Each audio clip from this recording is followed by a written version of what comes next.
And joining us now is Elaine Parker. She is the Senior Communications Director for Job Creators Network and the President of Job Creators Network Foundation. Elaine, great to have you with us. Good morning, John. Thanks for having me. So, okay, now, Elaine, here's the deal. People are starting to text and call me that they're doing their taxes, and they're starting to tell me how much money we saved. My family saved over $3,000, and I have a family of 3 year over year. This is real money that I'm now putting into expanding my company. And many other people are telling me this. So the big lie is starting to be exposed. And here's the other thing that the lying fake newsers did. They said that big headlines, tax rebates are less. Well, they're less because they took out less money because that was part of the tax bill that was passed, that they would lower their withholding. I mean, how stupid do they think we are, Elaine? Absolutely, John. And it's a really bad argument because it is true. Starting last year in the beginning of 2018, we started, they changed the withholding tables, and everybody started getting to keep more of their own money with each paycheck. And so the result is you paid in less money, so your refund may in fact be less. For some people it may be less, for some people it may be more. But to look at the size of your refund and decide, I didn't get a tax cut, is not the way to do it. And that's why the calculator we put on our website at taxcutswork.com will help you compare your 2017 total tax bill to your 2018 total tax bill. And you just need your W-2s from each year to make that comparison. See, and that's why it's important that you do the comparison, because you can't base it on, well, what size is my refund check? You have to base it on the same income with the same situation. Did you save money? And what a lot of people are finding is their income went up because wages are growing, and they pay considerably less. So you make more, pay less. That's a pretty good thing, isn't it? Yeah, I've never seen a group of people more determined to distort the facts of this tax bill. The middle class and small business are directly benefiting from the tax bill. More than 80% of people across the board are benefiting from this tax bill through lower tax rates, through doubling of the standard deduction, doubling the child tax credit, the 20% tax deduction for small business allows small business owners to shield a fifth of their earnings so that they can reinvest it right back into their business. And our members who are small business owners are telling us that that's been a real game changer for them. And it's allowed them to expand their business. It's allowed them to hire more people and increase wages. And we even have a manufacturer in Pennsylvania who said for the first time ever, I'm able to implement a 401k for my employees, and I hired 29 new people to boot. So, I mean, these are all good things, and that's why we're seeing an economy that's growing twice the rate that it did under Obama. And I'm amazed at the efforts that the mainstream media and that the Democrats go to absolutely distort and be dishonest about this bill. Well, they have to be. They have to be dishonest about it because now they've doubled and tripled down because they tried to tell people at the beginning that it was a tax cut for big corporations and the rich and would not benefit the middle class or lower income people the way it is. So they had to lie to get through the midterms. Now they're still lying, and they capitalize on this false, this fake news, this false narrative that your refunds are less. I mean, they really think the American people are just stupider than a box of rocks. And the American voter proved in 2016 not so fast. And I think, Elaine, they're going to do it again. Now, let's get to AOC's new Green Deal. I find it amazing that as asinine as this is, and it is really asinine. I mean, it's like out of a comic strip, right? Basically, it's out of a cartoon. It's out of Nickelodeon. I mean, this thing is the most silliest thing I've ever seen.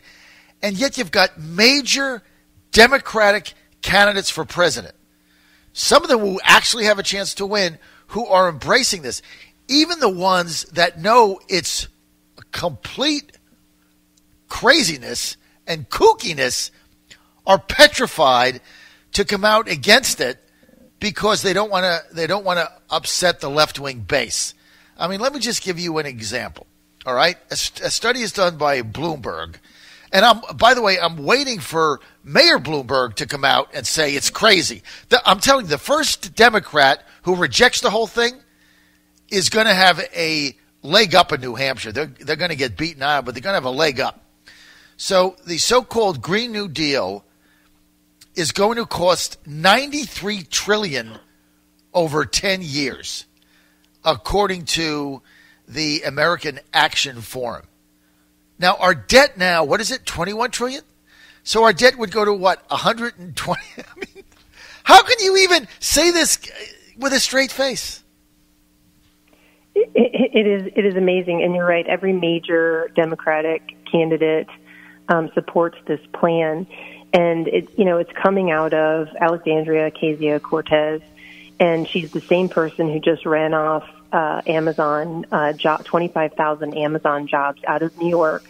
That was bringing 25,000 jobs at a minimum. We've seen reports from Amazon that it could possibly be up to 40,000 jobs. And these were good-paying jobs. I mean, they were going to pay an average of $150,000. And she called those scraps. And you want to know why? Because the head of the state, the governor, and the mayor of New York City, the two top CEOs of that state, they negotiated the best deal that they thought was good for their constituents. And I'm not going to judge their deal. I know others have. I'm not going to judge it. But what I do know is math.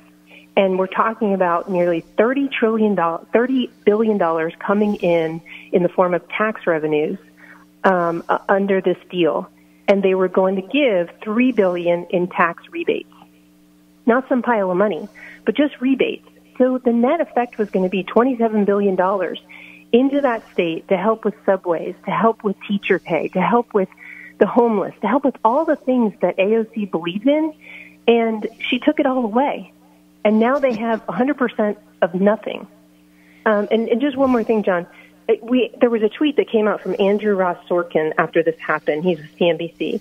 And right. What he said, based on what AOC did, is that there's a financial literacy epidemic in America. He said, quick lesson. NYC wasn't handing cash to Amazon. It was an incentive program based on job creation, producing tax revenue. That's what she either didn't understand or purposely distorted. I'm not sure. I'll give her the benefit of the doubt, but either way, New York doesn't have those jobs. I know, and all they're going to do is shop it to another state who is going to give them the same deal, because in the end they make money, because it was not only 25,000 jobs and what was the average salary? Something like 150,000. I mean, it was an enormous number, Elaine. But it was, like you said, it was all the ancillary jobs that go with supporting Amazon that go with that. So it's not only 25,000 new jobs, but it's another 10 or 15,000 jobs supporting Amazon in different industries. Plus, like you say, it's Uber, it's Lyft, it's camp fares, it's Subway, it's buses, it's meals, it's restaurants, it's coffee shops. It's all these people going to work buying things. It's the local grocer. It's the C-store. It's the airlines, people having money in order to take trips. I mean, it's the appliance stores. They buy things. It's people that are renting apartments or selling real estate. I mean, it goes on and on and on and on what this impact is. And she shuts it down and doesn't even understand it and runs them off. And I tell you what's been missed in this, Elaine, and tell me if you agree with this. What's been missed in this, as much as you want to bang on we want to bang on Bezos and the Washington Post and Amazon.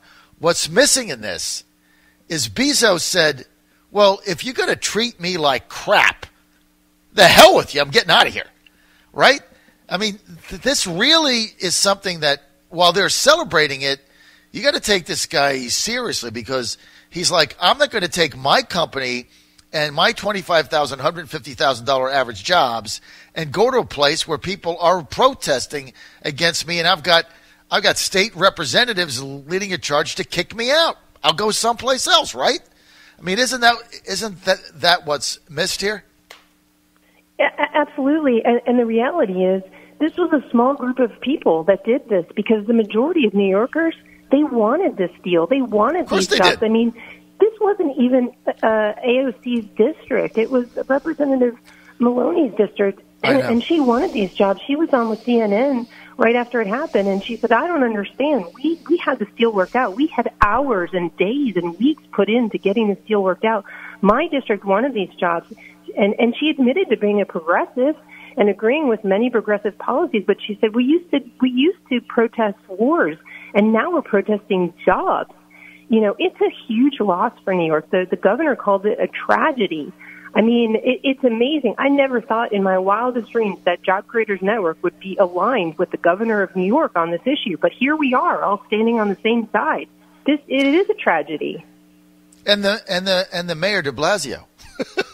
I mean, here you are, the Job Creators Network. Your two biggest allies right now in New York, Governor Andrew Cuomo and Mayor Bill de Blasio, right? Talk about strange bedfellows. It's like Bizarro World. It is, and it's like de Blasio said. He said, "Look, I'll put my progressive credentials up against anybody in America," and that's true. The guy's very liberal, but he said, "Look, I'll also defend jobs. Like there is no society without jobs." He said, "It's insane." And then to add insult to injury, Cuomo has stopped that gas pipeline in upstate New York, which is now the New Yorkers now have a shortage of energy, which means they have to buy the gas from outside, which means their energy costs are going up, and all the jobs that the pipeline was created are gone. I mean, they continue to do insane things to drive people out. It's just insane. It is insane, and the cost of AOC's new Green Deal, Green New Deal, whatever you want to call it. We call it the Green Raw Deal, to be honest with you, because it's going to decimate this country. You know, this study just came out for American Action Forum. The high end is $93 trillion. The low end is $51 trillion. This is not monopoly money. I'll say, let's talk about the low end of the spectrum, $51 trillion. We can't afford it. I mean, Kamala Harris, newsflash, we cannot afford trillions of dollars of spending on the Green New Deal. And you know, it's almost unthinkable, but to listen to AOC the other night while she's making chili, and she basically said she's the boss. I'd like to remind her that the American people are the boss. They can vote you in and they can vote you out. Well, we're going to see. She is really ridiculous. And, you know, we were saying earlier, Elaine, that I'm just dumbfounded. I'm waiting for the first Democratic candidate for president to have a sister soldier moment. And I'm telling you, if one of them did this, they would at least lock themselves in to 20% of Democrats that actually are sane, right? And just rejected the whole thing. And like we had Terry McAuliffe's on earlier. We played his clip, and he's like dancing around the edges. Well, you know, some of it is like even the ones that reject it. Well, there's so many good things in it. We got to like pick it apart. There's good things. Somebody should just say this is about the stupidest thing I've ever seen in my life.